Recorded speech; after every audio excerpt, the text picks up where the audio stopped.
Eyes and let's get going. Good morning, everybody. Welcome to a wonderful morning of chemistry, Chem 1105, with your host, me, Dr. White. We got a lot to do and we got time to do it. That's a good thing. All right, here's the game plan today. First of all, in a minute or two, I'm going to teach you my method, how to eliminate test anxiety. I will cut it out of the, how do you like that special effects? Cut it out of the video. And if you miss it, come to my office hours. Next, I'll teach you how to use a calculator. After that, we'll do problem set for chapter 1, and then we will do our chapter 2 for a while and find the lab. Now, hold on a second. I've just remembered I forgot something. I'll be right back in 30 seconds or less.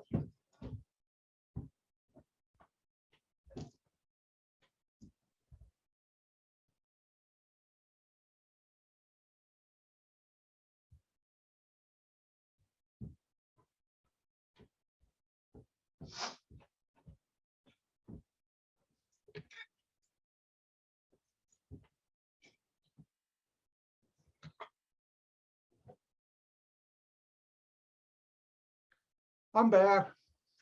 All right, so let's get going.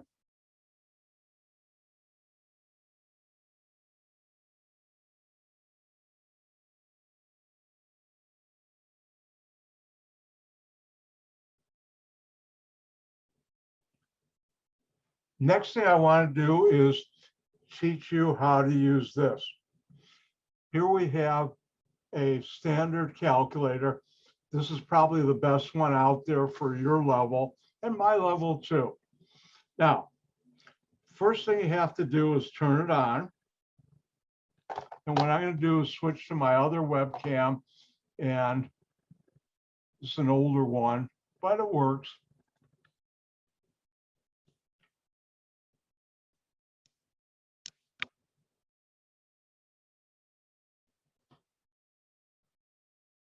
All right, now what you want to do is where it says above yellow, SIC and whatever, if I can focus,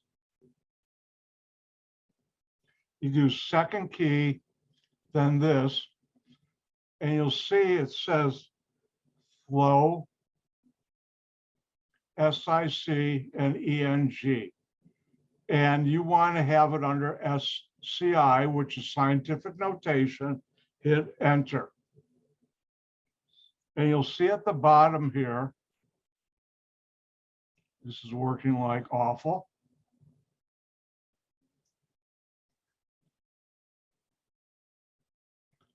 You'll see right over here, SCI. That means you're in scientific notation. Now, how do you do 2 squared, 2 to the second, 2 times 10 squared times 2 times 10 squared?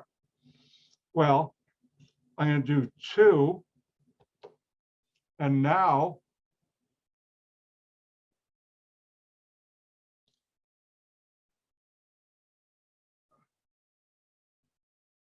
let me try something. Hold on.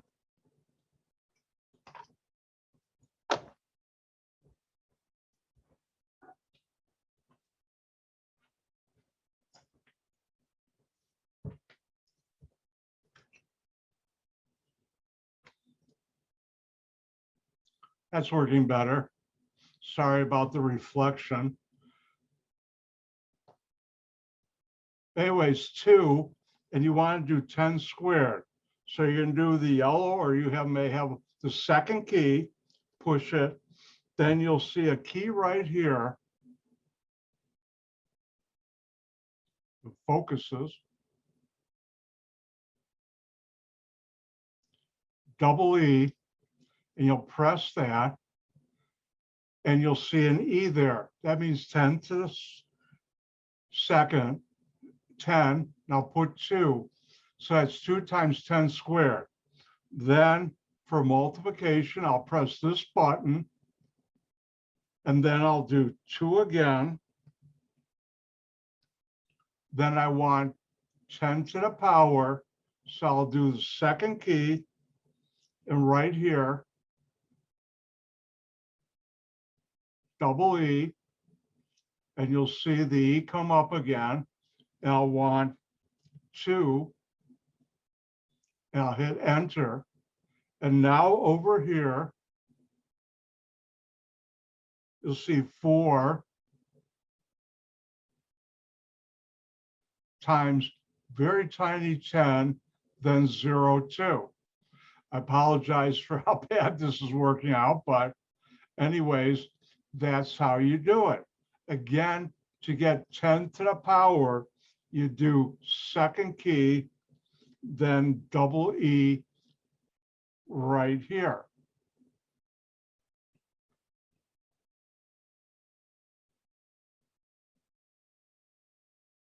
Focus.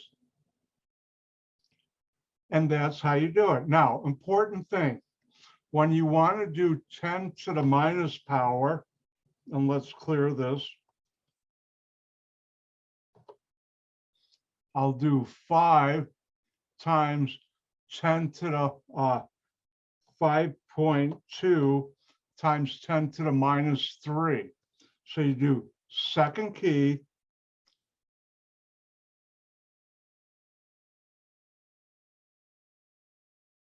all right, let me try.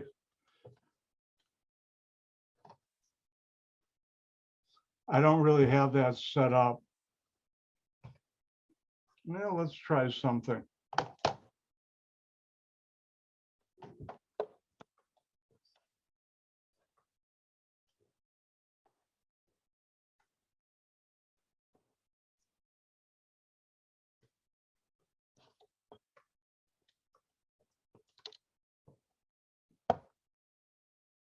Know something? I'm going to try something that may work. By the way, for those of you wondering, that's my IIT college ring, and you can see 1972. All right. Is this working better? All right. Now, to get, say, 10 to the minus 5, you press second key right here, double E. See the flashing E now? And now to get minus, don't use the minus sign here. That's for subtraction. 10 to the minus, use the gray minus or the one on the keyboard. And I'll press that, and you should see a minus sign there. And I'll put, I don't know, 5. So this is 5 times 5.2 times 10 to the minus 5, and I'll hit enter. And you'll see it says 2.6 times a little 10, 0, a minus 0.4. So that would be 2.6 times 10 to the minus 4. Now, the important thing to remember is for this, to get the 10 to the plus or minus power, you have to press the second key, and then right here on the keyboard, the double E. And that's how you get exponential. And the important thing is when you have a minus power, you use the key on minus in the parentheses on your keypad, not the minus here. And that's how you use a calculator. Make sure it's in scientific notation. And with that, I'm going to turn the lights back on.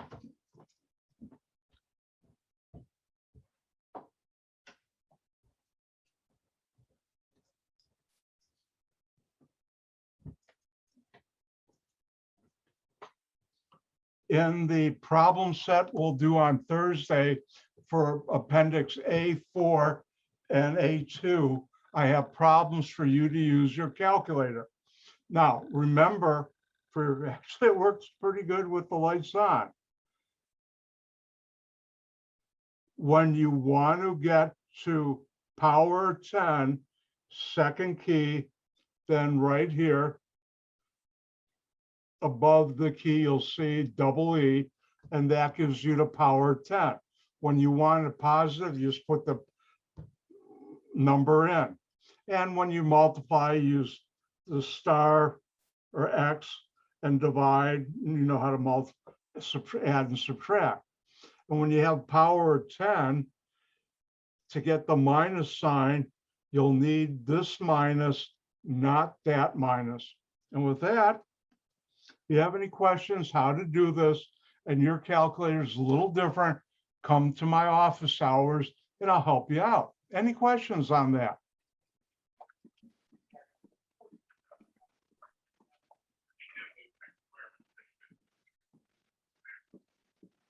Let me do one thing real quick. Okay. With that, let's go through the practice problems for chapter 1. And what I'll do is I'll go through each page. I'll do a couple. If you have any questions, ask. Remember, in my class, there's no such thing as a dumb question, ever. Oh, I remember just one thing, and I'll put out an email. In a couple of days, I'm not sure exactly when, I'll be asked to do what's called a roster, 10-day roster verification. And I have to put down, has a student been attending class? Now, there's two ways I determine that. One, I take attendance, actually Zoom does, and I can pull it up after class, who's been here. The other way is I can look, have you submitted your signature sheet? And if you do that, then I know you've been in class. Now, if you haven't submitted your signature sheet and you're logging on, with, say, a nickname or something else, if you have your full name on there, I know you're here. If you just have your first name or a nickname, I know one of you have trouble getting your name on Zoom, email me with your actual name and what your name is on Zoom, and I'll know you're here. Because if I write down on the roster verification the student has shown up, the student will be dropped. I don't want that to happen. All right, let's do a problem set.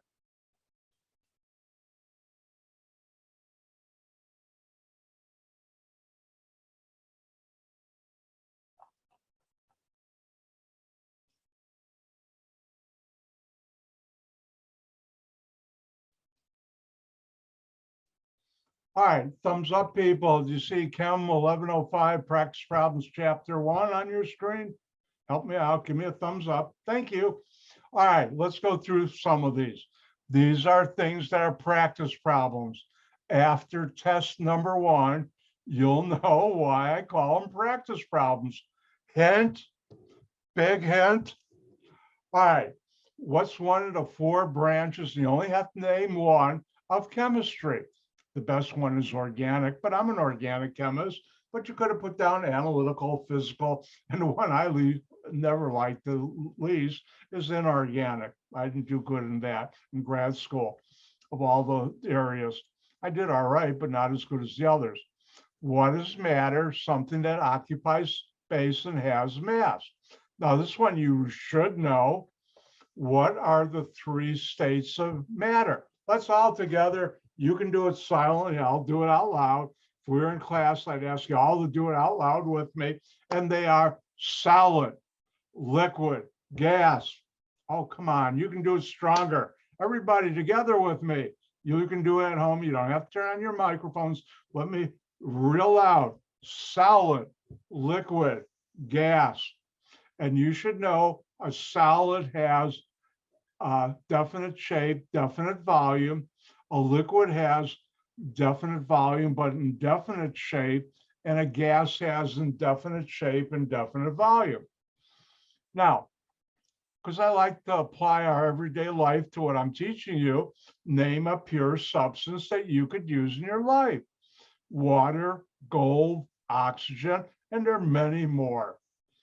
All right, number 5, name a mixture that you could purchase at your local grocery store. Remember, a mixture are two or more chemicals or substances mixed together, and neither of them or none of them lose their chemical identity. I bet you didn't think milk was a mixture. How about your mouthwash or mustard or pop? By the way, I should explain, I have grown up and lived almost all my life, except when I went to grad school in Michigan and East Lansing in Chicagoland.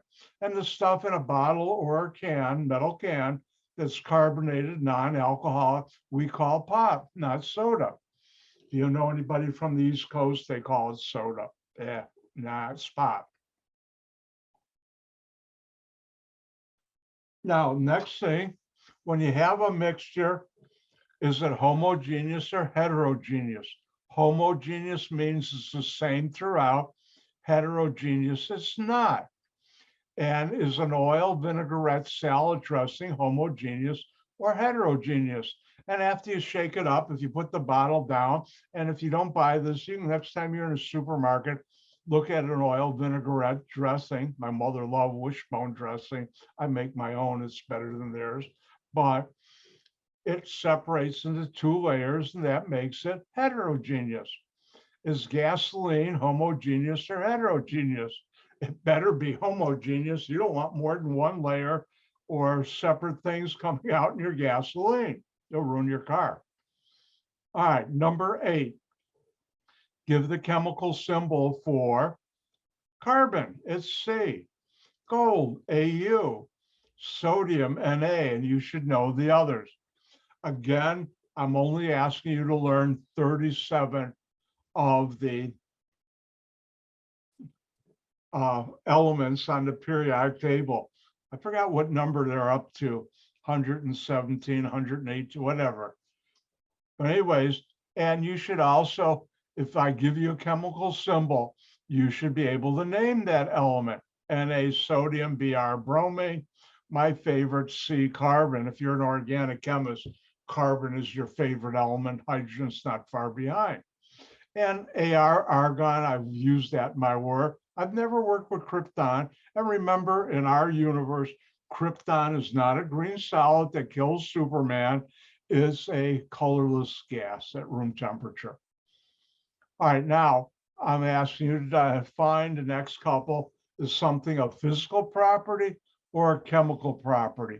A physical property is something that shows how a chemical behaves, but is not changed. A chemical property indicates how a chemical can undergo change. And if we look at water freezes at 0 degrees C, that's a physical property. If we look at oxygen as a gas, that's a physical property. Number 13, iron can rust. That tells me how it can change. That's a chemical property. Do not try number 14 at home or anywhere else, but gas is flammable is a chemical property. Now, give an example of a physical change. And a physical change is when a substance undergoes a change of state of matter, but it doesn't change chemically. And therefore, if you boil water, it goes from a liquid to a gas. If you have an ice cube and it melts on you, it goes from a solid to a liquid. And if you put sodium chloride, table salt, did I tell you if you go out to dinner or lunch or breakfast with chemists like me, one of us will always say, please pass the nickel? It's true. And when you dissolve it into water, that's a physical change. It's being hydrated, it's not a chemical change. Now, what's an example of a chemical change? Well, when you burn a candle, the wax is burning and changing into something else. Part of that something is the energy you see, heat as the flame in the wick. And not to ruin your breakfast, lunch, or dinner, but the next time you chew your food and swallow it, did I tell you? When I was real little, like about 3 or 4, I remember my mother used to tell me, chew your food or you'll choke. And guess what? I found out she was not lying to me, and I did. In case you're wondering, I survived. But anyways, I learned chew your food before you swallow it. But when you swallow it and it goes into your stomach down there, guess what? Digestion is a chemical reaction of your food changing into other things. Ooh, chemistry's everywhere. And iron rusting would be another one. There are many more.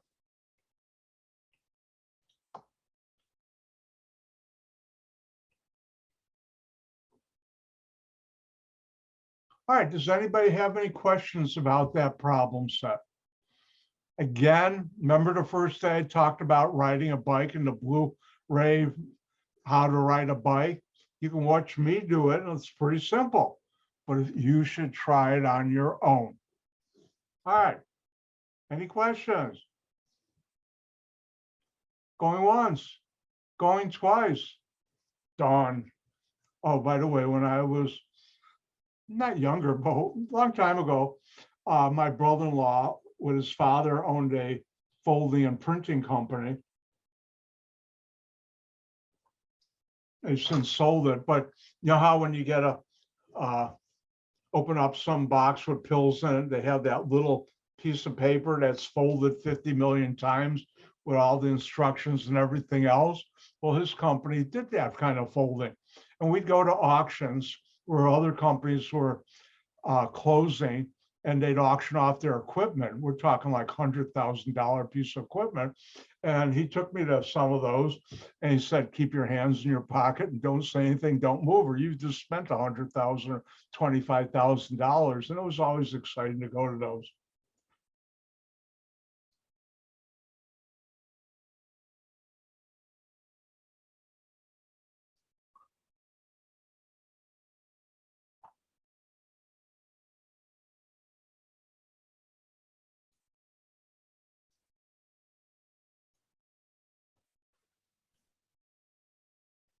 Oh no, everybody turned off their webcam. Turn your webcam, make Dr. White happy. It's a good thing. All right, then use your emoji. Thumbs up, people. Everybody see chapter 2, atoms and atomic structure. Thank you, Elena. All right, quick commercial from Dr. White.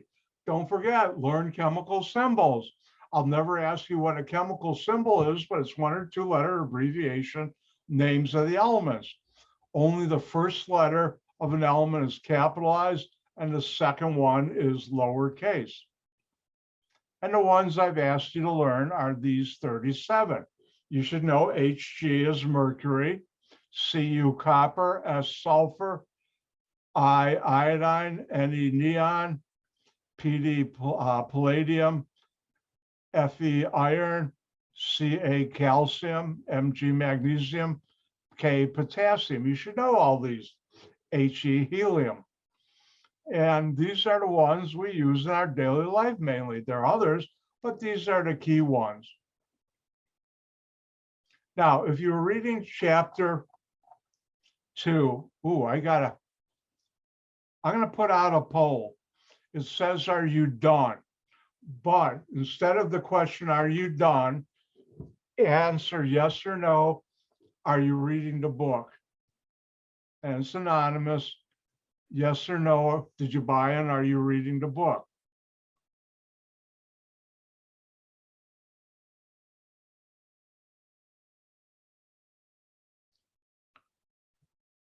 Well, it looks like for the majority of you who answered, the answer is no. Now, I follow what's in the book, but I do skip around. And this is a case which I do skip around. And the book, chapter 2, has the mole or molar mass. I'm going to cover it later on when it makes sense when to cover it. Now it doesn't.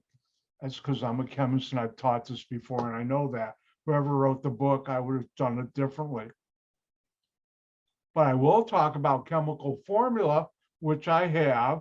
Remember, I'll never ask you what a chemical formula is, but it's a notation made up of symbols, the chemical symbols of an element present in a compound, and the numeric subscripts located to the right of the symbol that indicate the number of each atom of each element present in the molecule of a compound. We've practiced that before, but let's do a little quick practice now.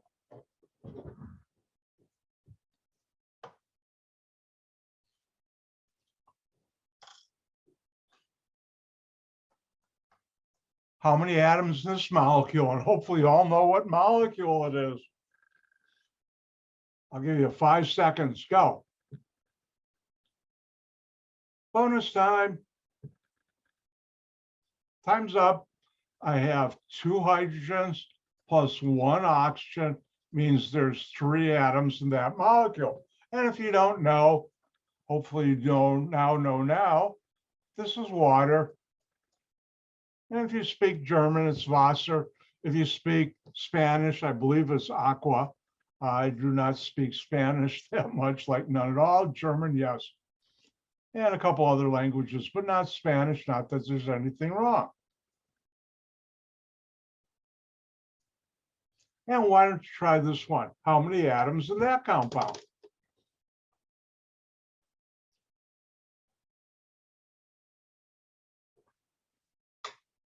And thank you to my only student who was brave enough to turn on their webcam. I shouldn't put it that way. Who felt like they should. Thank you. Well, got 1 magnesium plus this 2 tells you 2 chlorine. Cl is chlorine. That equals 3.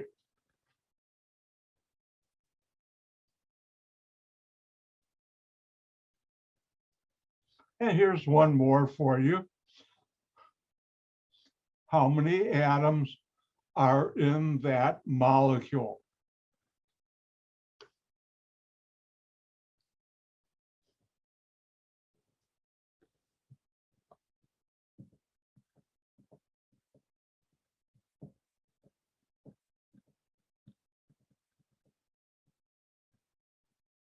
All right, anybody need more time? I guess not, nobody's screaming, so let's do it. It's got 1 magnesium. Oh, you'll learn later this is called a polyatomic ion. And you multiply the number of atoms inside times the number outside to the right of the bracket. 1 nitrogen times 2 makes 2 nitrogen. 3 oxygen times 2 makes 6 oxygen. And if I do my math right, that's 9. Oh, let's do one more.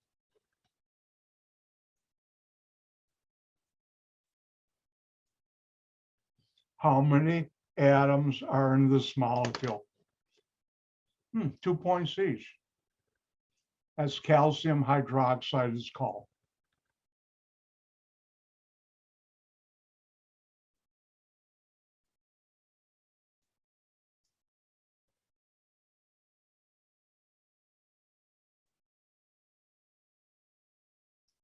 All right, let's take a look. We have 1 calcium.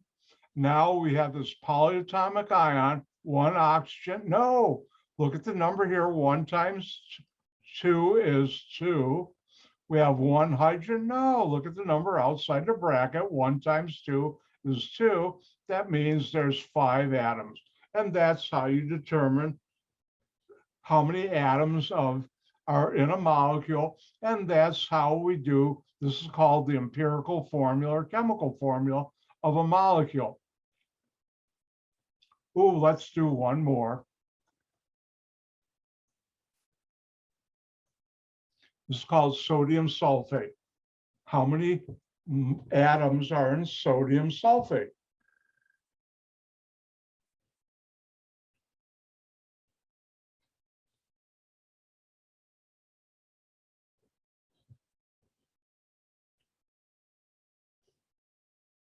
All right, I think everybody's done. It has 2 sodium, 1 sulfur, plus 4 oxygen. And if I did my math correctly, that's 7. Now, this molecule, how many of you ever seen the little packet and things that says, do not eat this, like in electronics or other things? That's sodium sulfate, Na2SO4. And it has a way of absorbing moisture, water.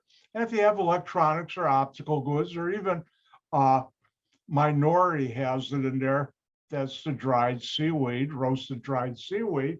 That's to keep the water from fouling up things.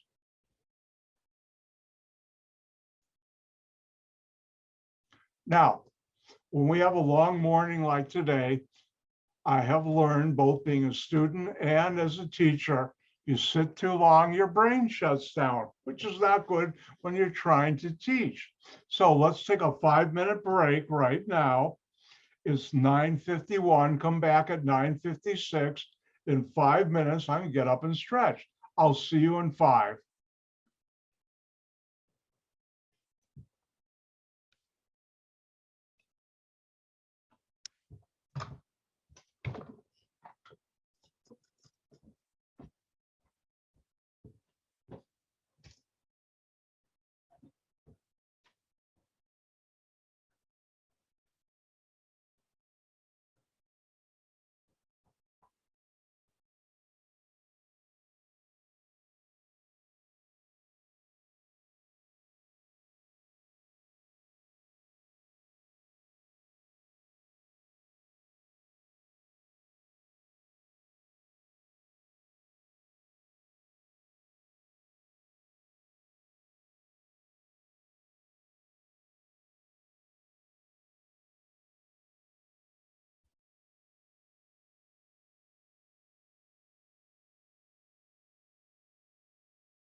Time to get back to work. Oh, let me do another whistle.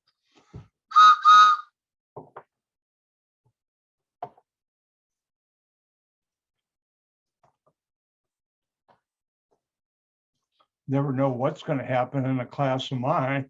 All right, let's get back to work. We'll go for about another 50 minutes with chapter 2, take another break, then we'll do the lab today. You'll still get out early. Remember, right now, I'm trying to make up time that will help you in this class, because with Thanksgiving, I'm going to lose 2 hours. The in-service day, I'll lose another 2 hours, and Labor Day, I'll lose. That's 5 lecture hours. That's a lot. So that's why I'm going a little longer on our lab. After I make up, maybe after next week's lab, on a Tuesday lab, I'll spend the first 50 minutes doing problem sets and help you out practicing things. And then after that, we'll do the lab. And in about 2-3 weeks labs, Tuesdays, you'll be done by about 10:30, 10:45 at the latest, but not today, because we're making up time we're going to lose later on. Now, one of the important things in chemistry is called the periodic table. And the switch is off, click for this slide. I'm never going to ask you what's the periodic law, but you should at least be familiar with it, because this is the basis for the periodic table. And the periodic law is, and Mendeleev, I think, developed this, or was the one who really came up with the periodic table we use today. And that is, when elements are arranged in order of increasing atomic number, elements with similar properties occur at periodic, meaning regular occurring intervals. And when you put this in a table, tabular arrangement of elements in order of increasing atomic number, in which elements with similar properties are positioned in the same column of the display, which we call the periodic table.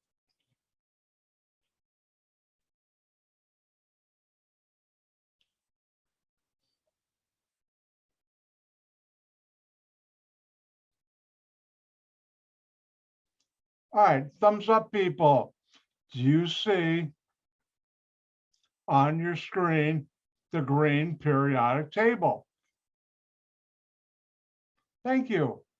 This is the one that you'll be using for all my tests in the final exam. And notice it doesn't have any names on there. But I'll be teaching you this periodic table throughout the semester. It's the one you should be using. Now, if we look here, the number in the upper right-hand corner is called the atomic number. Hydrogen is 1, lithium, Li, is 3, carbon, my favorite over here, is 6, and oxygen 7, 8, nitrogen is 7, and another favorite element of Dr. White's, chlorine, is 17. Also, argon I've worked with is 18. And that's the atomic number. Notice how when we start 1, 2, 3, 4, and keep on increasing, the elements in each column have similar properties. Now, let's talk about those names of the elements in the columns. Now, I'll never ask you, but group in the periodic table are vertical, period in the periodic or horizontal. I'll never ask this on a test. All right. Click. I've just turned the switch. Will this be on a test? The full on. If it was a dial that went to 10, I've just turned it to 20. By the way, I stole that from the movie. This is Spinal Tap. If you haven't seen it, it's a strange movie. Interesting, but strange. All right. Now, classification of groups, meaning columns. Key groups in the periodic table have special names. And these names are called the alkali metal, and I'll show you this in a little while, the alkaline earth metals, the halogens, and the noble gases. You should know which atoms are in which group or elements. And it's time for me to be subtle.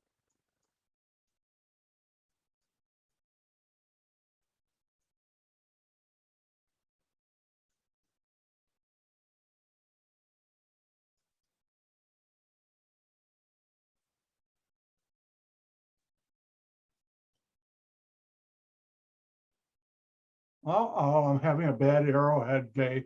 But anyways, let's look at the periodic table. The first column, except for hydrogen X, is called the alkali metals. Again, lithium, the only ones you have to know, sodium and potassium, are the alkali metals. First column, alkali metals. Second column, it's called the alkaline earth metals. Second column, alkaline earth metals. And the only ones you need to know here are magnesium and calcium, even though I like strontium. And in the lab later on, you'll understand why I said that. But second column are the alkaline earth metals. Now, if we go over all the way here to the seventh column, second from the right, fluorine, F, Cl, chlorine, Br, iodine, and Br, bromine, iodine, are the halogens. Again, fluorine, chlorine, bromine, iodine are the halogens. How many of you ever heard of halogen lights? Have you ever been in Chicago? Out in the suburbs, they don't use them as much, where they have those sort of like yellow street lights. Those are halogen lights.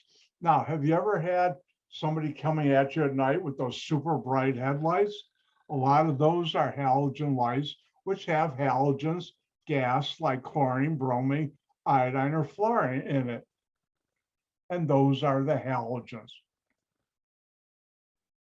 And finally, the last column, 8, is called the, I'm getting all choked up over this, are called the noble gases. Helium, neon, argon, krypton, xenon, radon, those are the noble gases. And I've worked with argon, never krypton. Now, back until about 1995, they used to call the inert gases until one very ingenious chemist found a way to make them react. And up to that point, for decades, people said, oh, these can't be reacted. We found a way, and we couldn't call them inert gases because they react, so they changed the name to noble gases. And on a test, if I were to ask you to say 2 points each, give an example of an alkali metal, both the name and chemical symbol, and that would be like Li, lithium, Na, sodium would be answers, K, potassium.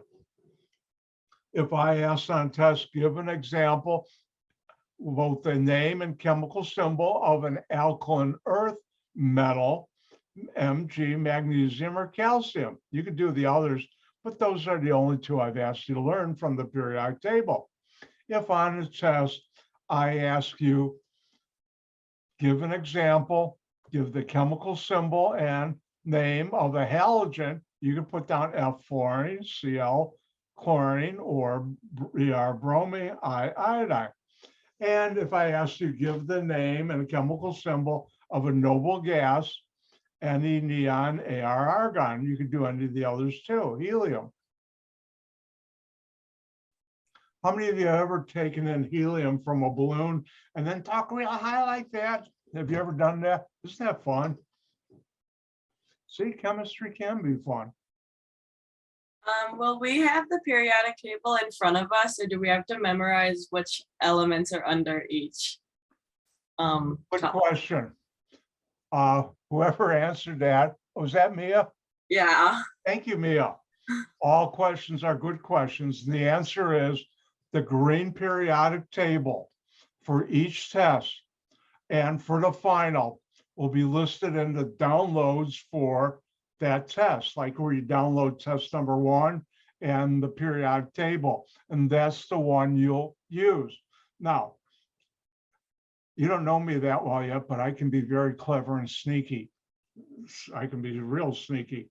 And I put things in my test that tell me if a student isn't using the right periodic table. So please don't cheat, because I'll catch you. And I've done that already, unfortunately, online.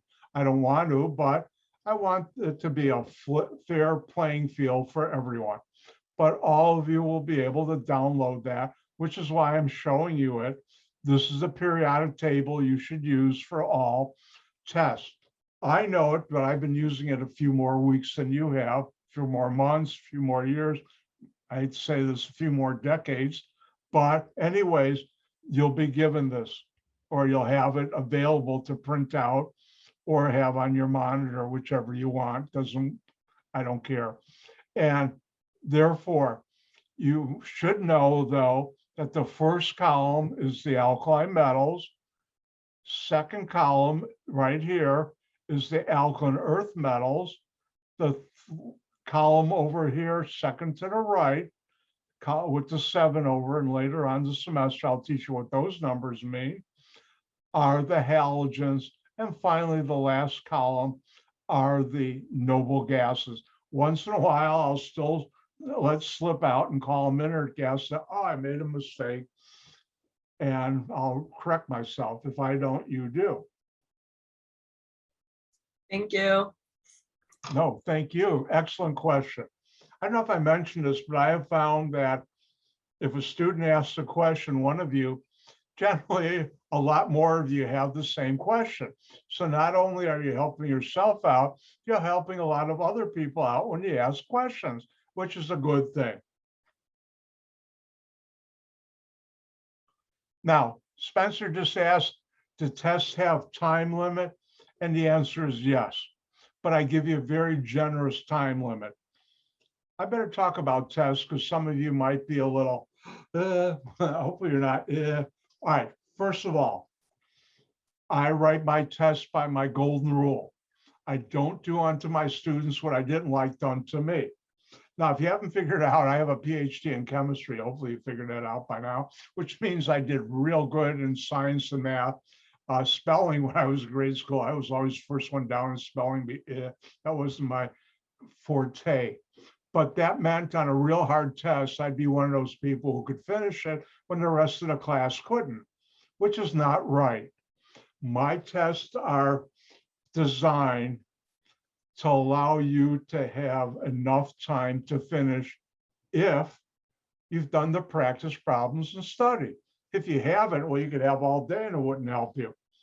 Unless you're cheating, and I'll catch you. Trust me, I will, so don't.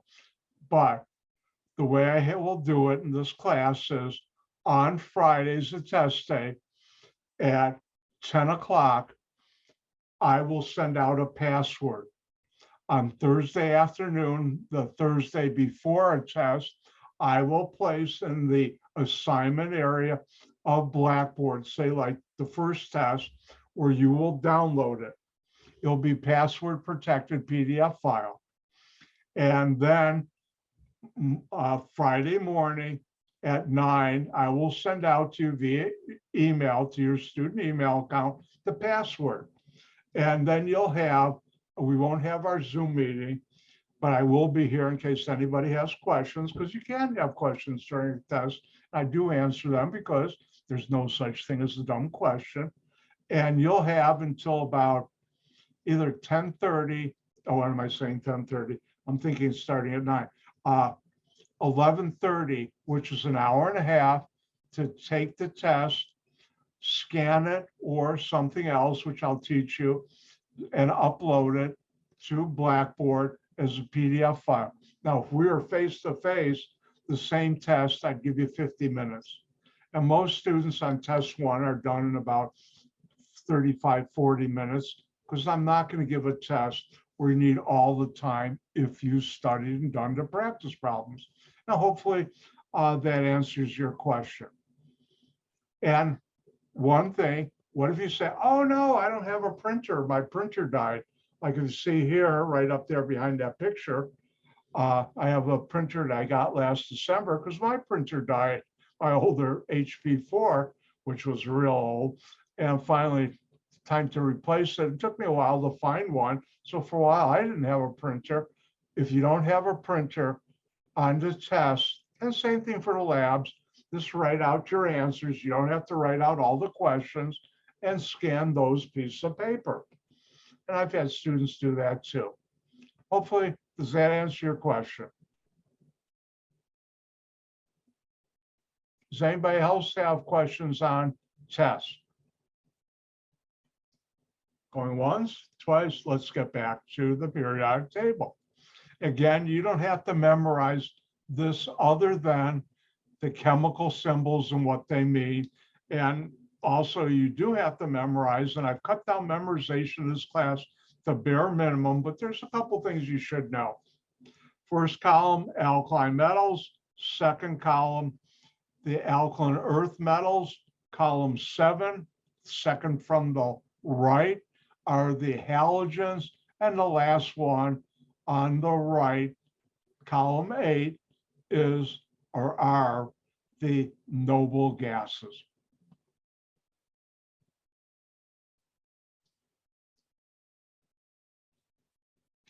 Now, quick thing, in our daily life, you've heard the term metals and nonmetals. Probably haven't heard metalloids, neither have I really. But let's look at what is a metal. Click, this is switch is sort of on.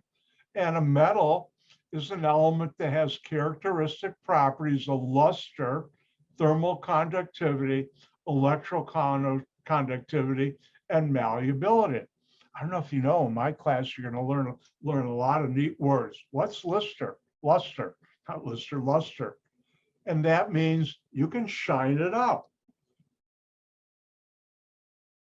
You look at my ring, it's nice and shiny. If I polish it, it'd even be more shiny. And it's gold. It's an older ring that's mostly gold. Newer ones aren't. But anyways, it's gold. And gold is a metal that you can shine up. Same thing with silver or copper. Now, thermal conductivity means it conducts heat.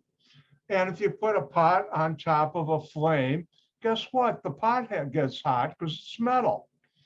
And has electrical conductivity. It carries electricity. And finally, what's malleability?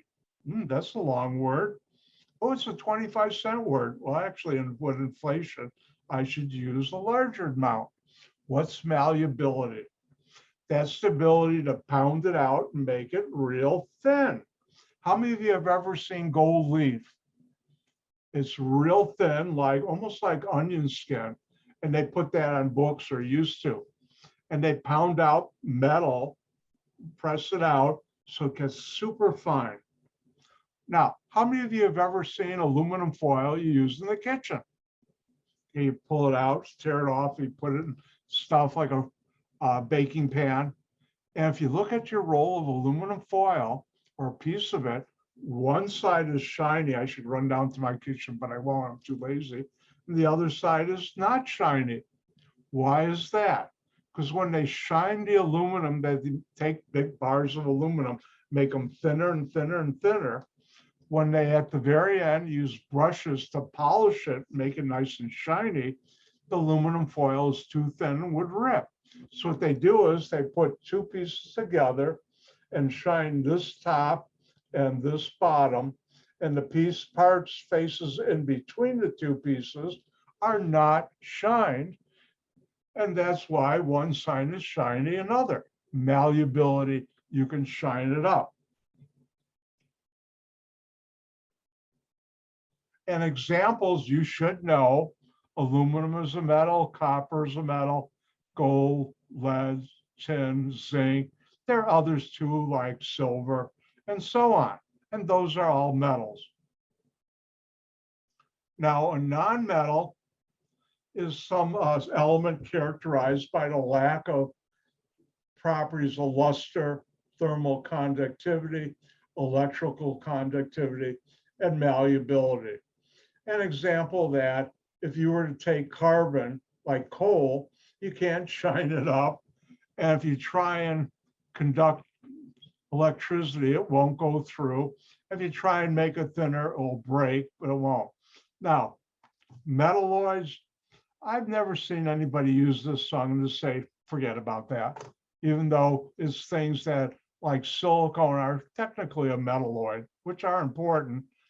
Like silicone is used in all the electronic chips in your cell phone.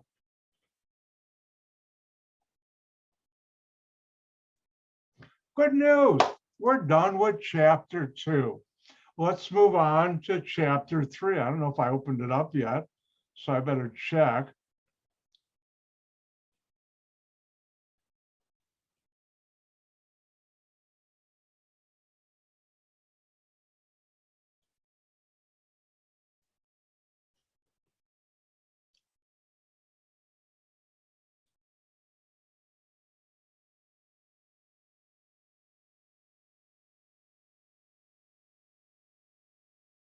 All right, let's go to chapter 3.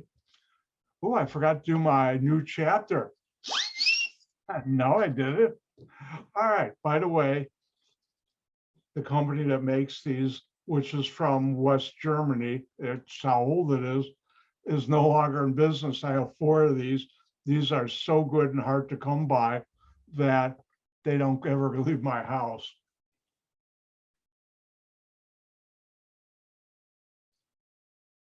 All right, thumbs up, people. Do you see chapter 3 of the atom? Yay, we're getting into chemistry now. Now we're getting into the good stuff. All right, let's talk about the atom. What is the atom? You should know. The atom is the smallest particle of an element that retains the characteristics of that element.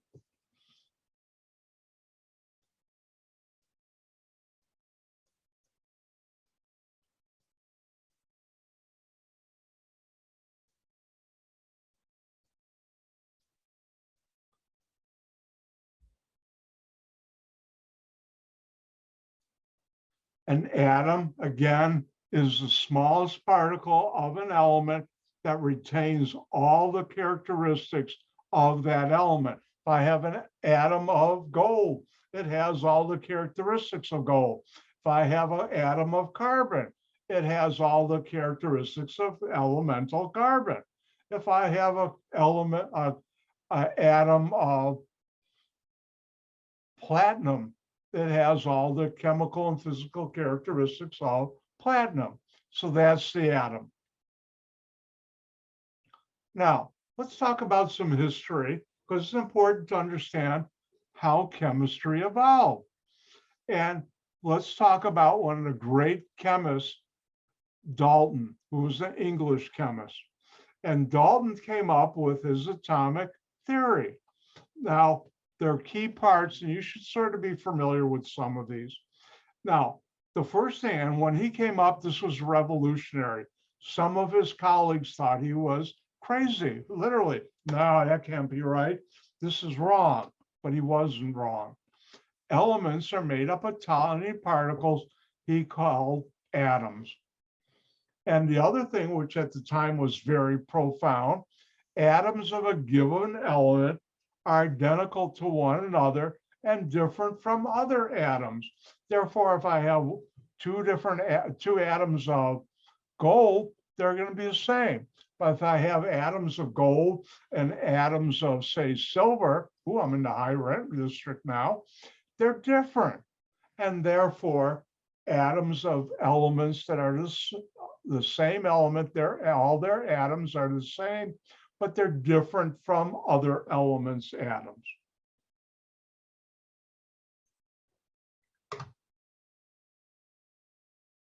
Now, atoms of 2 or more different elements combine to form compounds, which I also use the term molecules.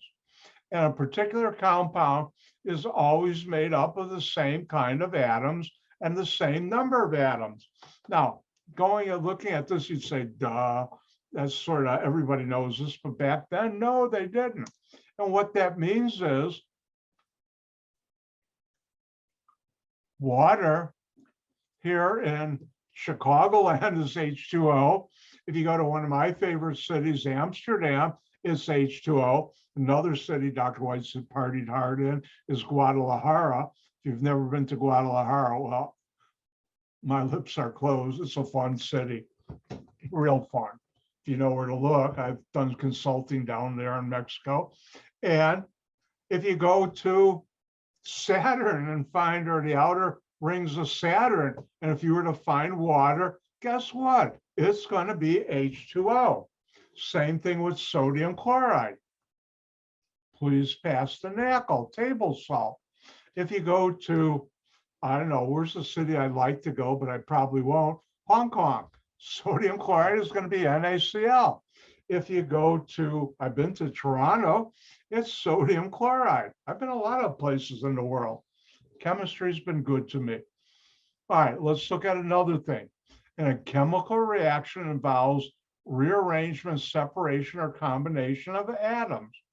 Atoms, and this is very important, are never created or destroyed during a chemical reaction. And I'll talk more about that later in the semester. So Dalton came up with this amazing atomic theory that at the time, a lot of his colleagues said, no, this is garbage. It wasn't. Now, if I had a dial that goes to 10, I've just turned it to 1,000. Click, click, click. The switch, should you know this, is at the highest level for this course.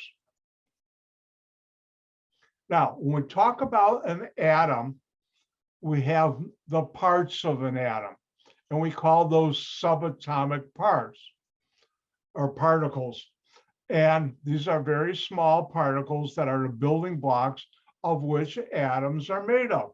How many of you are familiar with a submarine? And a submarine is a boat that goes underwater, under marine water. And no, I'm not going to ruin your day and start singing Yellow Submarine by the Beatles. You know, like we all, and I promise I wouldn't sing it. Yes, I'm a sort of Beatles fan, but I also love the Rolling Stones. But I think I told you Jimi Hendrix is my all-time favorite, along with Jeff Beck.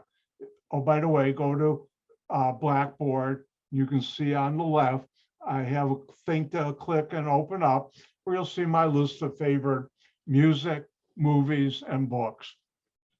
All right, let's talk about subatomic particles. Those are the particles that make up an atom. What are those particles?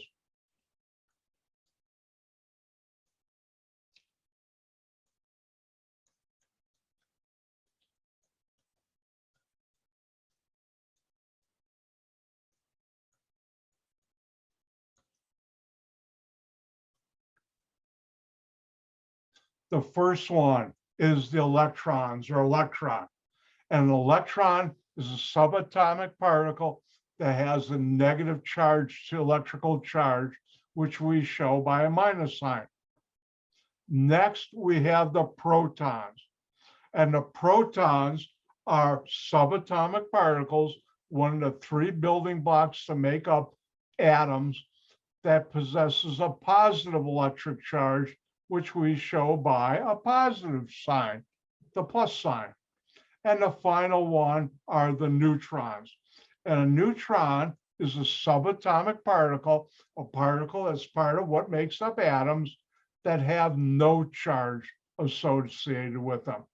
All right, if we were in class together right now, I'd say it's class participation. Everybody, what are the three subatomic particles? And you can do this silently at home. First one, electrons. Second one, protons. Last one, neutrons. Again, subatomic particles of an atom. Electrons, negative charge. Protons, positive charge. Neutrons, no charge. By the way, how many of you have ever heard of the TV program? I haven't seen it for a while. Jimmy Neutron that used to be on. They had asked me, I would have called it Jimmy Electron, because the electrons are the most exciting part. Neutrons are important, but they didn't obviously ask me. Now, all these three are the only building blocks that make up atoms. And depending on which element, it has different amounts of electrons, protons, and neutrons compared to other elements. But these are the only building blocks that make up all the elements or the atoms of all the elements. Just how many there are of each. Now, when we talk about elements, important discovery was made by the English chemist, I believe he was English, Rutherford. Dr. Rutherford. And what was most important are Rutherford's gold foil experiments. Boy, I'm doing a lot of hinting this morning.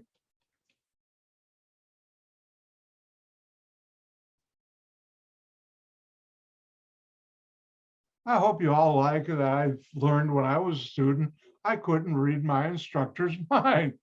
And I'm sure you can't read mine unless you're one of those X-Men, have telepathic powers, which I don't think exists, but if you do, let me know and show me how to do that. Now, when we talk about the atom, there's something called the nucleus. The nucleus is the center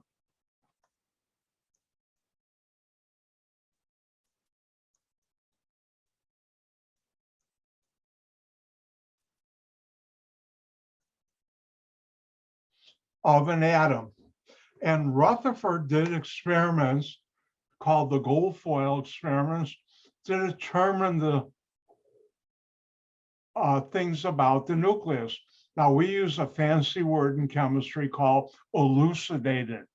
Elucidated means clarify or figured out important things. Now, let me do something. All right.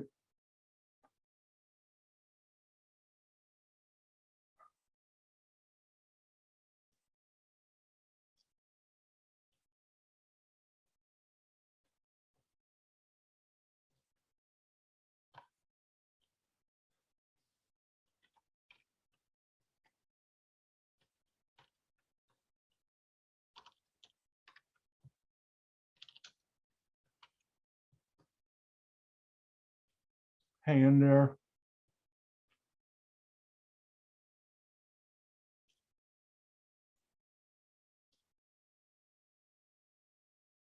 All right, does everybody see the image on the right? A box, thank you. This was Rutherford's gold foil experiments.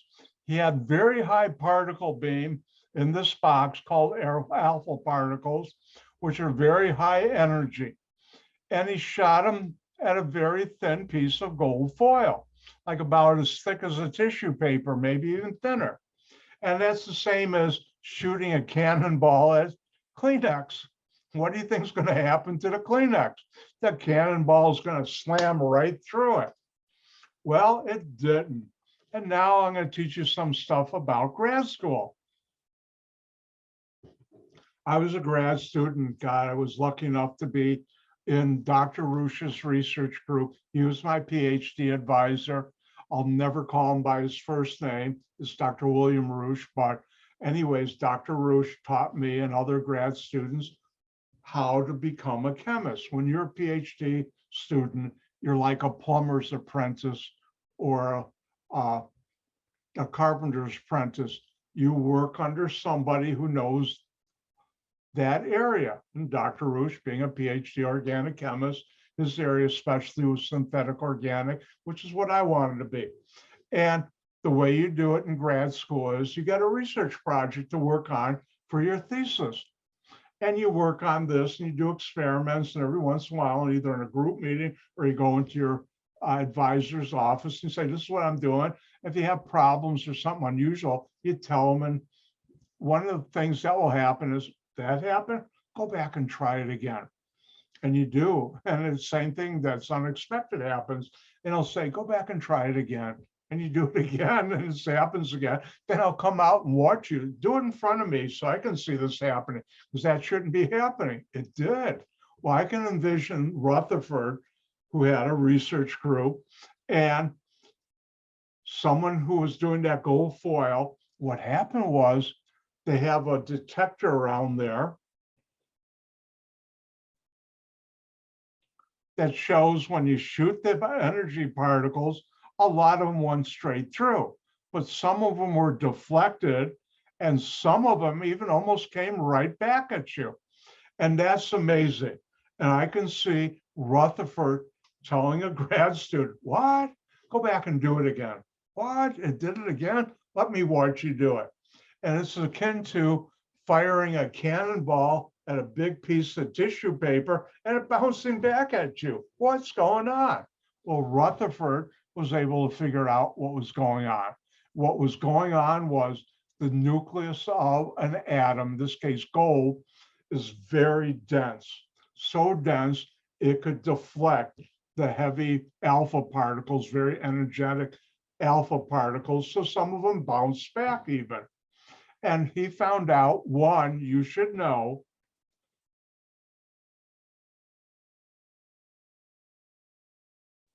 that he found out that the nucleus contains protons and neutrons.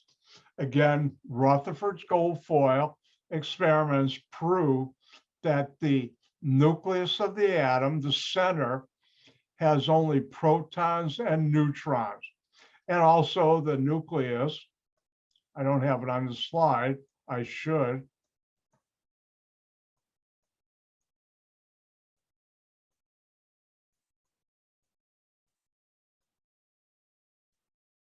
Is very dense. And that high density, very compact, caused the alpha particles to come back. And you should know, one, what did Rutherford's gold foil experiments elucidate or figure out? And the answer is the nucleus. You should also know the nucleus of an atom is the center of an atom, and it contains only protons and neutrons. All atoms of all elements have a nucleus, and all atoms of all elements, the nucleus contains protons and neutrons, and they're very dense.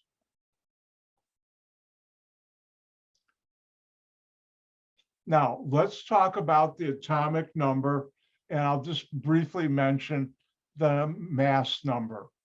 Now, the atomic number, where is that? Well, let's go look at our periodic table. Thumbs up, people. Do you see the periodic table?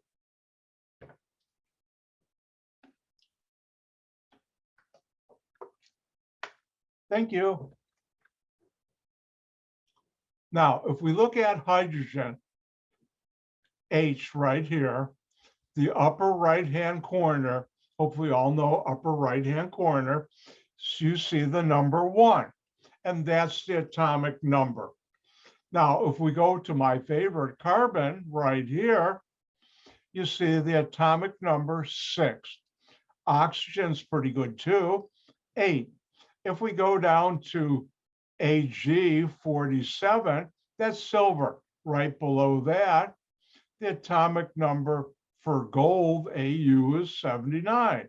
You do not have to memorize these atomic numbers because you'll have a periodic table with you for all my tests. Now, let's try one. What's the atomic number for sodium? I'll wait 5 seconds while you figure that out. That was more than 5. And you should know the chemical symbol for sodium, Na, and the atomic number is 11. What's the atomic number for bromine? And you should know bromine is Br, and on the periodic table, upper right-hand corner is 35. And finally, let's do one more. How about neon? How many of you have ever seen neon lights? And they have neon and other inert gases in there to make the pretty colors. I used to have one years ago, a beer sign, but I gave it away because I didn't have room in my new apartment for it. All right, neon, Ne, atomic number is 10.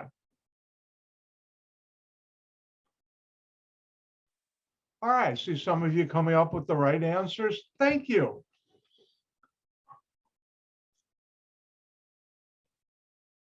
Now, this is important.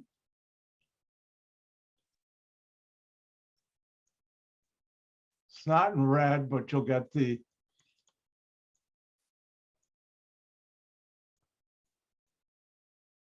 atomic number equals the number of protons, and that's the definition. By definition, the atomic number equals the number of protons. Now, proton has a plus charge.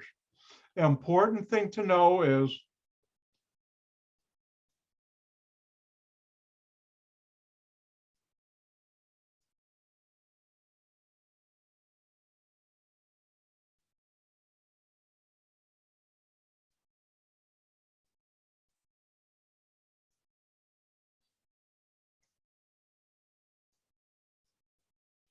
all atoms of any element has a net zero charge. If I have protons with a positive charge, a certain number, in order to have that atom of that element have a net zero number, the atomic number also equals the number of electrons. So the atomic number equals the number of electrons and also equals the number of protons.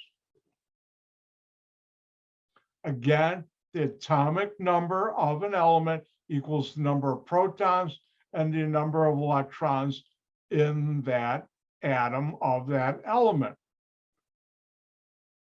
So if I were to ask you, how many electrons and protons does hydrogen have?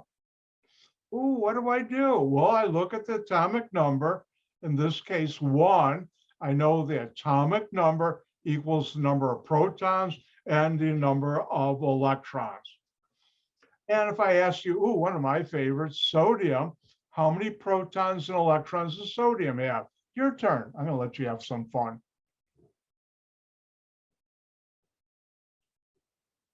And the answer is 11. Sodium, Na, has 11 electrons, 11 protons. Ooh, my favorite, carbon. How many protons and electrons does carbon have? Time's up. Carbon, C, atomic number 6. That means it has 6 protons, 6 electrons. Let's do one more. One I always pick on, krypton. How many electrons and protons does krypton have? Remember, in our world, it's not a green solid that kills Superman. It's a colorless gas. And the answer is krypton, Kr, has atomic number 36. That means it has 36 electrons, 36 protons. Therefore, remember, anywhere on here, the atomic number of an element tells you how many protons and electrons there are. And thank you all for answering my questions.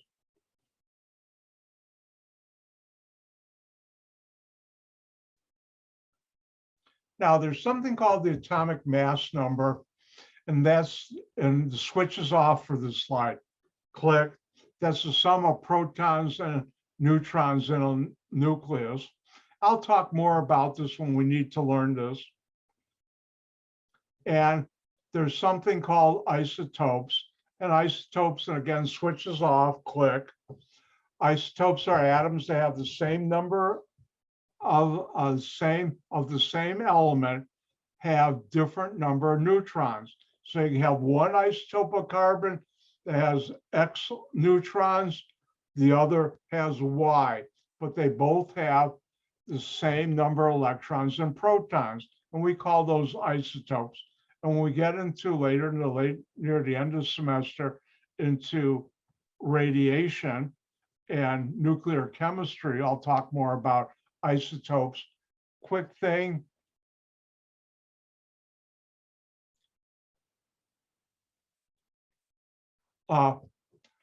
World is small. Everybody hopefully remembers I talked about Rutherford and his gold foil experiments. One of his grad students was a person whose last name was Geiger. How many of you have heard of the Geiger counter for radiation? And he's the one who invented that while he was working with Rutherford. So they did a lot of amazing work. Now, as I look at the clock, let's take a 5-minute break, come back at 10:46. We'll do the lab. I'll get you out of here by 11:15 or so. Thank you, Dr. White. You're welcome. Let's take a 5-minute break. Come back at 10:46.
Time to get going. All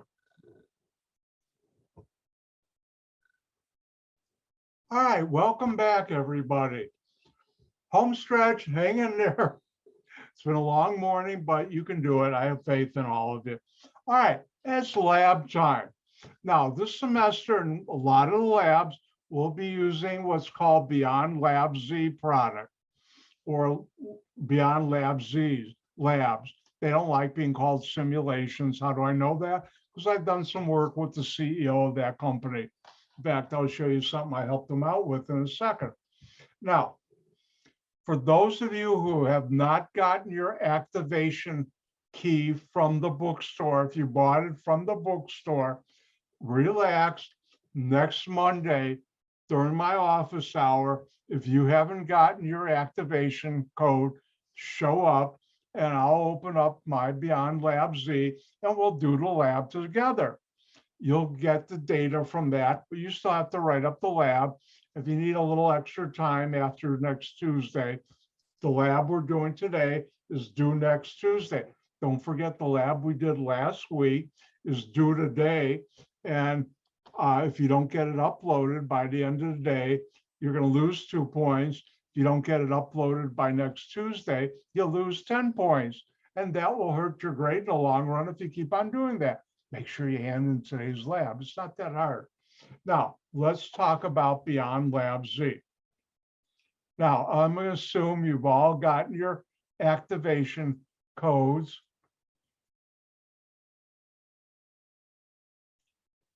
Now, if you go to Google, let's do this.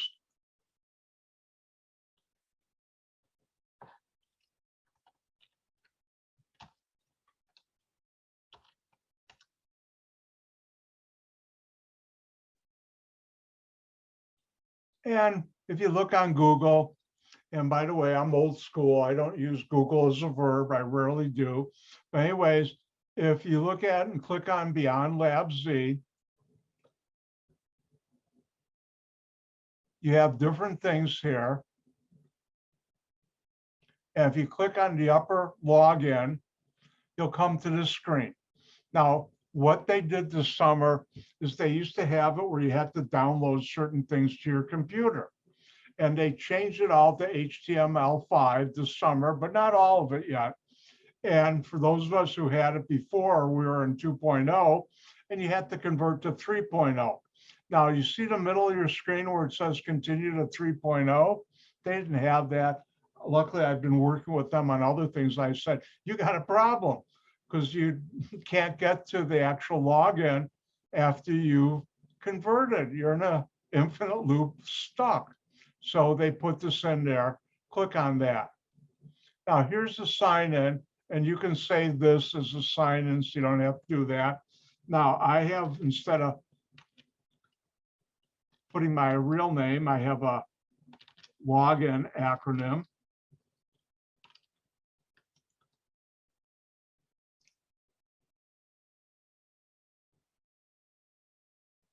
All right, does everybody see on their screen? Do you see it? Beyond Lab. Thank you, thumbs up, people. Now, this is the Beyond Lab login. And if you notice in the upper part, they have web and desktop. The desktop is the stuff that's before in 2.0, and also one area they haven't ported yet to the web. Now, one thing it took me a little while to figure out is, see in the lower left where I have blue circle with C, that's how you log off. Now, unfortunately, the lab we're going to do today, the density lab, they haven't ported to HTML5. So what you have to do is click on desktop. Now, if you haven't already have it set up, you'll have to download something to either a Mac or your PC, and it'll set it up, and then you can get to this. Now, the stuff where it says legacy, they've already ported. They haven't done a lot, they still have.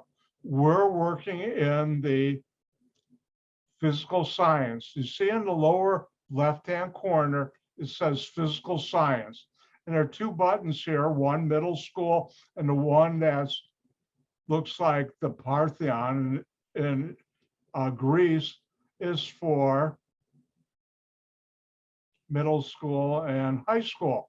We want the high school, even though we're in college. Click on open.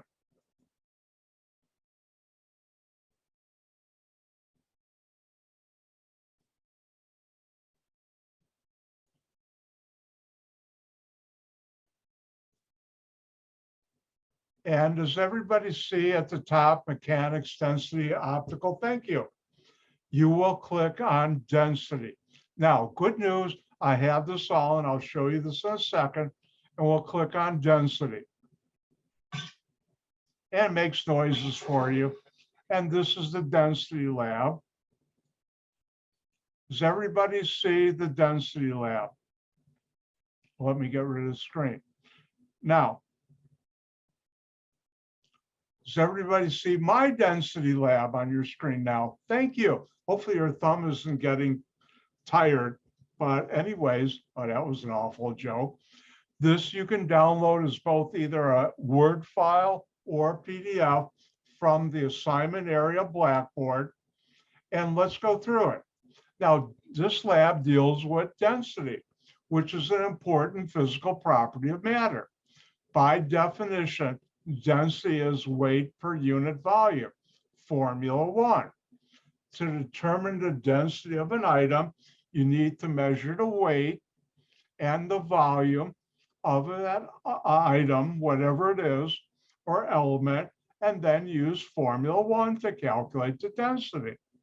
Now, an important aspect of density is lower density substances float in higher density liquids, and higher density liquids sink in lower density, or substances sink, and that can be liquid or solid, in lower density liquids. Now, water has a density of 1.0. Cannonballs made of iron, I think it's about 14 to 19 density. That's grams per milliliter.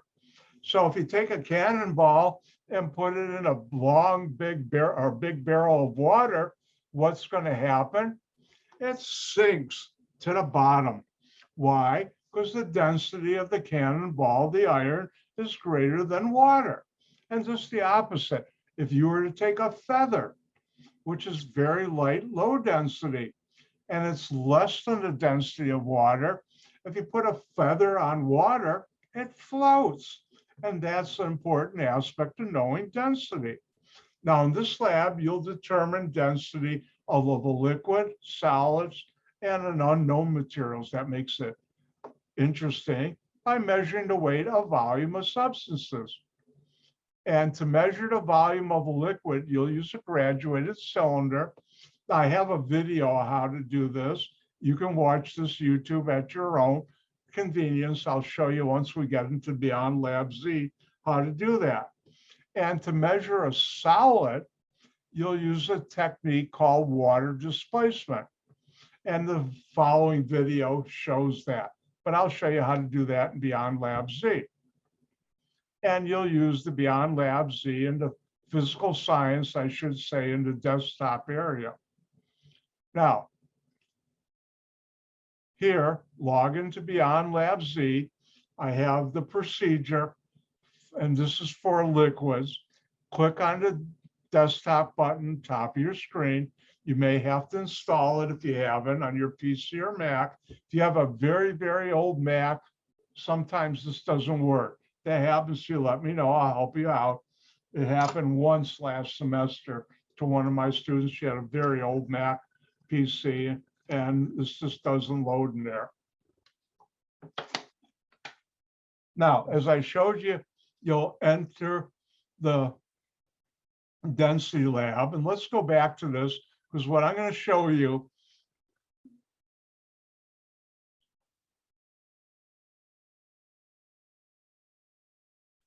everybody see the density lab? Thumbs up, people. Thank you. Now, here we have this device right here with the red stripe. It's called a graduated cylinder. It's like a measuring cup you use in your kitchen. And you can fill it with different things. If you look on the upper left, they have a container that you can change to different substances using the arrow up or down. Now, notice they have half or full. Can everybody hear the click? Keep it on full. Now, it says the acetone, we want water, and now it's full of water. Now, to fill up the graduated cylinder with water, I click on fill. And they got special sound effects. Is this cool or not? Now you know I'm a chemist. Now, how do you read the volume for liquids? You're going to have to do this of the graduated cylinder. You click on it. And in the upper corner, everybody see here, this is the graduated cylinder. And like a measuring cup, you look at the level of liquid, and you got to look hard, but it's right here. Now, this is called the meniscus. The level is not straight across, it's like a U. They don't show it as well as real life. Now, for this graduated cylinder, each one of these markings, notice you go from 230 to 250. Each one of these lines is 2 milliliters. And you should be able to get to at least 3 significant figures, like 231, 232, whatever. And if we look at here, the volume is what? It's each one of these is 230 minus 2 minus 4, so that's 226. And you would write this down for water. Now, the next thing, you have to get the weight of water. If you look over here by the sign waste, but first, here's your balance, the yellow. Chair means 0. Click it. It may bounce around a little, but like now it is not exactly at 0, but in real life, that's what happens to balances. And take the beaker and put it on there. Now tear it again, zero it, and it's essentially zero. Now here's some fun part. Take the graduated cylinder, bring it over here, and click. And now you can record and record all numbers, 226.394. And that's the weight of the water for 226 milliliters. You divide that by 226, essentially you get the right number, 1.00. Because it would be three significant figures, 4 or 6 divided by 3.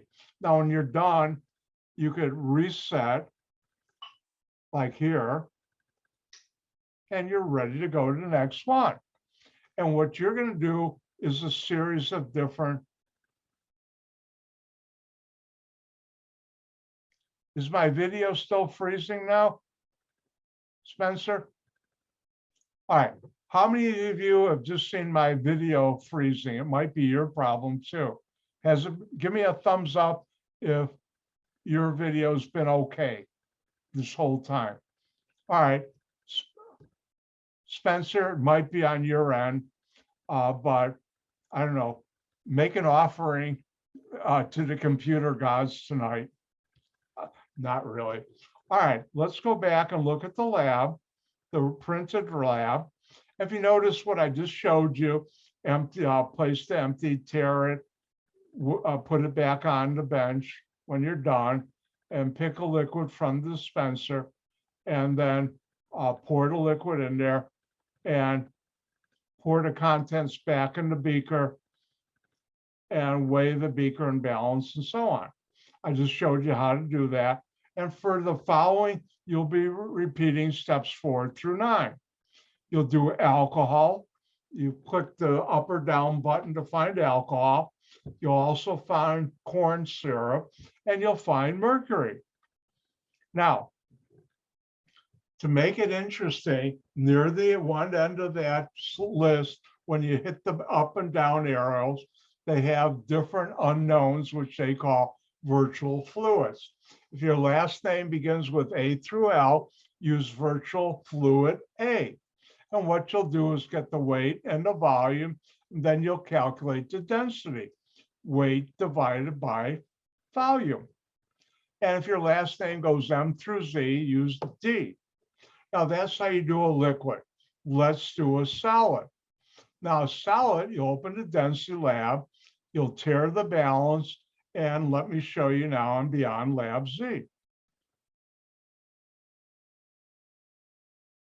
And hopefully let me check again. Does everybody see Beyond Labz Density Lab? Thank you. By the way, Mia, thank you very much. And if you look right in the top center, there are these spheres or balls, really.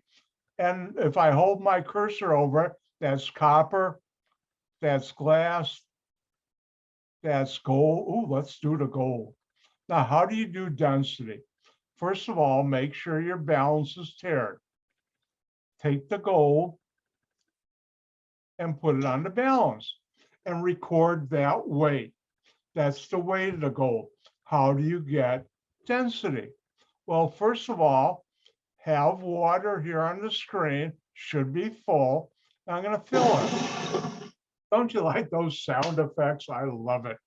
But anyways, now you know my chemist. And now what you have to do is click on the graduated cylinder.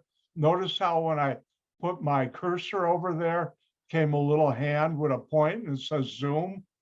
Click left mouse click, and you'll see here. And notice the line, you got to look closely. It's at 228. And this you'll have to record as the initial volume.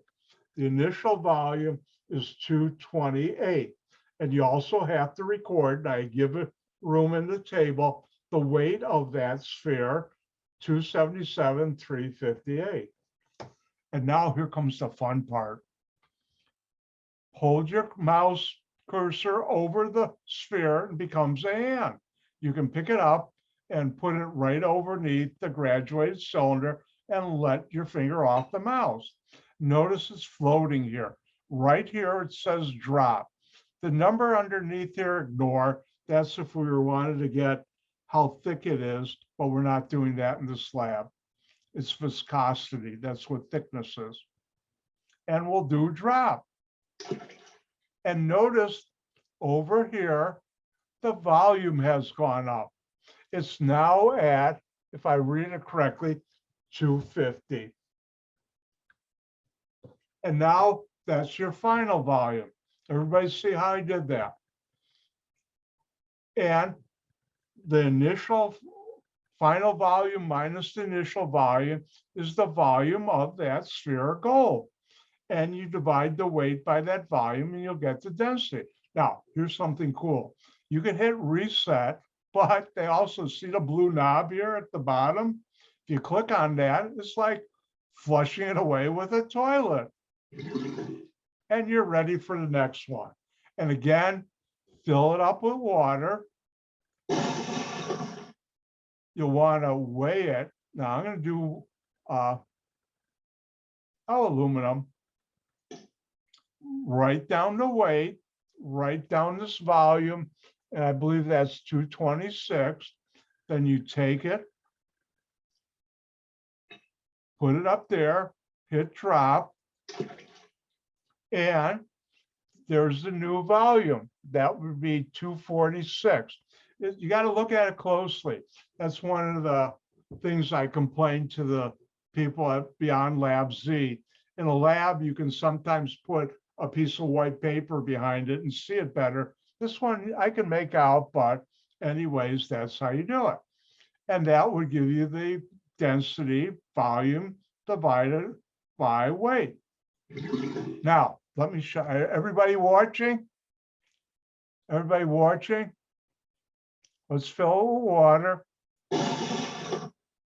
Now, notice I have sodium. Guess what? Sodium reacts with water. And the Beyond Labz people are chemists. They like having fun.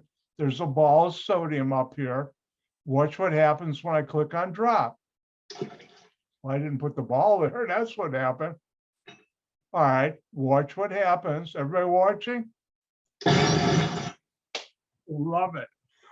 Sodium reacts violently with water. There's another one up there I'll let you find. If you have any little kids at home, they love this lab. This you got to reset, and you don't even have to clean up the glass. It's done. And that's today's lab. Now to get out of here, got to do exit, exit. And I'm out of here. Almost. And don't forget to log off. It took me a while to figure it out. The little blue circle with the initial of your login name. Click on that and it says sign out. Now we'll be doing other labs in there. Now for the solids,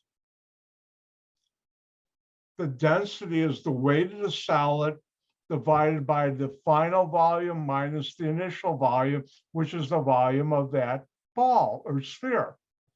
And this is in the lab you download, so it's there for you to see. Now, for table 2, you'll do density. We'll do gold. Notice I have a place for you to put the weight, your initial volume, final volume. The density is the weight divided by final minus initial volume to give you the density. You'll do lead, titanium, and then once again, to make it fun, we have in the lower left-hand corner, right-hand corner that I closed out, but of the density lab, you'll see virtual solids A, B, C, and D. If your last name begins with B, do solid B. If your last name begins with A through L, and if your last name begins through M through Z, do solid C. And again, you'll do the weight, initial volume, final volume, and density. Now, to make it fun, in table 3, part 3, you've already done your virtual liquid and solid, put the letter designation, which one you did from table 2, which one you did from table 1, A or D for liquid, B or C for the solid. Then you'll have the density, which you calculated, and now the fun part. I have here table 4, and here are the densities of various substances, and your unknown is one of these. Now, this summer I had a couple students, but anyways, if your solid's a liquid, only look at the liquids on here. Don't pick a solid if it's near density of your liquid, because that's a solid at that temperature. But let's assume your solid had a density of 0.92, then you know it's ice. And same thing for a liquid. If your solid liquid had a density of 1, then it's water. And you'll put it up here. And I've got some interesting things here. And all the solids and liquids are in this table of the unknown. Now, at the end, I have some questions. Yeah, PS questions. And notice I have the dreaded thing in a question students don't like. How do you know what the corn syrup will do? And here I have, if you have corn syrup in a beaker of water, will the corn syrup float on the top or sink? I have that for mercury. I have number 3, what is the identity of your unknown liquid or solids? How do you know this? Now I have a fun one, number 4, determine which of the following substances will either sink or float when put into a large bucket, and assume you have actual liquid lead. And number 5, what's the reason ice cubes float on top of water in a glass of water? And all those questions, either your lab data or this table will help you answer it. I said about 11:15.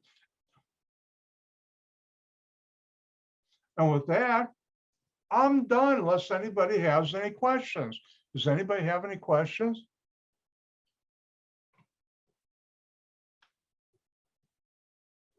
With that, I'm going to say, gang gesund. Don't forget the lab I just did is due next Tuesday. If you have problems with Beyond Labz, come to my office hour, or you can see me Friday after class. I'll have some time too. And with that, I'm going to say, gang gesund. Don't forget, wear your mask out there. It's dangerous with that Delta variant. And if you haven't gotten your shot for a vaccine, get it. It'll keep you alive. I don't know if you saw in the news, a number of prominent right-wing newscasters or radio personalities the last 2 weeks who are heavily anti-vax got COVID-19 and unfortunately died. They shouldn't have. You shouldn't. Get your vaccine. With that, gang gesund. Bye now. You can run away.